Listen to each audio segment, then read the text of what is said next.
How to disable Instagram profile picture zoom. If you're facing that problem, then you can simply open up your Instagram application and go for your profile, which is on the bottom right, and go for the upper right, which has that three-bar icon, and scroll down, all the way down, and go for help. And under help, you will have report a problem option. Tap on report a problem and again tap on report a problem.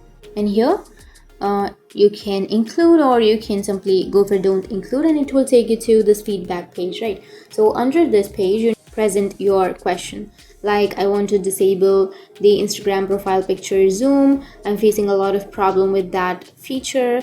And once you've entered all of the information, you need to simply tap on send, which is on the upper right. And once you send your problem, now Instagram will fix your problem within 24 hours or within 1 or 2 days.